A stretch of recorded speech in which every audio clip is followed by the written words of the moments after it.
kembali lagi dengan saya Ardana PT. Pada hari ini kita kembali berada di kebun tanaman cabai. Nah, sebagaimana kawan-kawan bisa lihat di belakang saya ini merupakan tanaman cabai rawit kaliber dan usia sekarang ini sudah 10 HST. Jadi di usia 5 HST kemarin kita sudah melakukan pengocoran dengan asam humat, asam amino dan fosfat cair.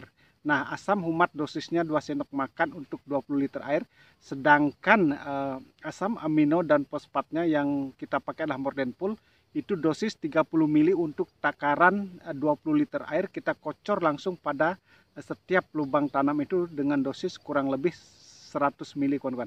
Nah, di usia 10 HST sekarang ini kita kembali melakukan pengocoran, di mana tujuan pengocoran ini agar akarnya lebih cepat memanjang atau berkembang dan juga agar tanaman ini bebas dari namanya serangan jamur secara khusus. Karena di tempat kita ini sudah mulai ada hujan, kawan-kawan, walaupun tidak sederas yang seperti biasanya. Karena untuk antisipasi serangan jamur di musim penghujan itu sangat rentan biasanya, baik itu tanaman yang masih kecil ataupun tanaman yang sudah besar. Karena itu kita akan melakukan pengocoran khususnya untuk menetralkan pH tanah. Ini sangat penting sekali. Di samping kita campur dengan pupuk lainnya, di mana seperti yang sudah saya sampaikan, agar akarnya lebih cepat berkembang. Jadi kalau akar cepat berkembang bisa menyerap unsur hara di dalam bedengan, maka pertumbuhannya akan menjadi maksimal.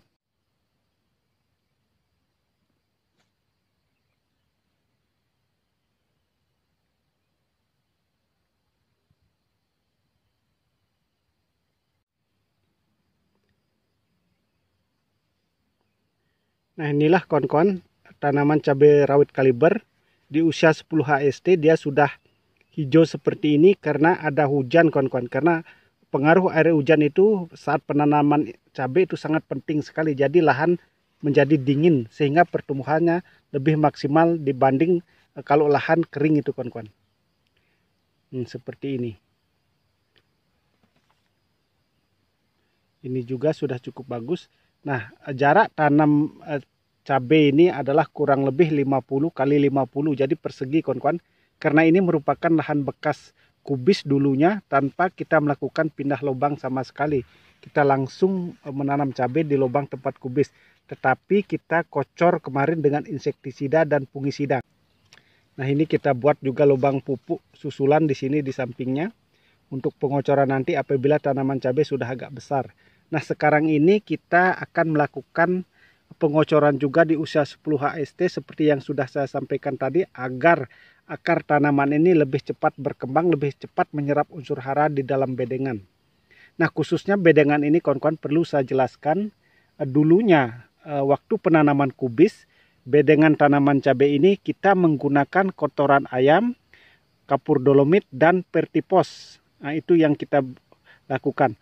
Dan kotoran ayam memang kita fermentasi langsung di lahan ini dengan cara kita tebar terlebih dahulu kapur dolomit, kemudian kotoran ayam dan pertipos, baru kita siram dengan menggunakan E4. Nah, setelah kita siram baru kita tutup, kawan-kawan, dengan tanah. Setelah itu kita tutup dengan mulsa, dibiarkan selama kurang lebih 20 hari.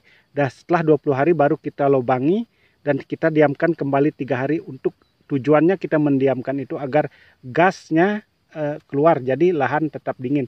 Setelah itu baru kita tanamin kubis. Nah, itulah langkah pertama dalam pengolahan lahan ini. Tetapi untuk tanaman cabai rawit kaliber nih secara khusus memang kita tidak menambahkan apapun atau pupuk kandang lagi. Kita langsung menanamnya, tetapi seperti yang sudah saya sampaikan, kita hanya mengocor dengan fungisida dan insektisida sebelum tanam. Sesudah itu kita diamkan lagi selama 7 hari baru kita melakukan penanaman. Nah, di saat penanaman ini kita juga mengocor dengan asam humat, silika karbon, dan trichoderma. Itu yang kita lakukan. Nah, sekarang kita akan mencampur bahan-bahan super yang mana bertujuan seperti yang sudah saya sampaikan tadi.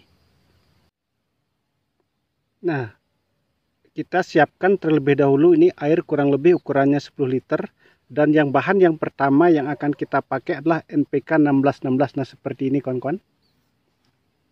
Kita beli NPK 1616 5 kilo ini. Nah, kita akan memakai dosisnya untuk takaran 10 liter air. Kita hanya memakai berapa sendok? 1, 2, 3, 4,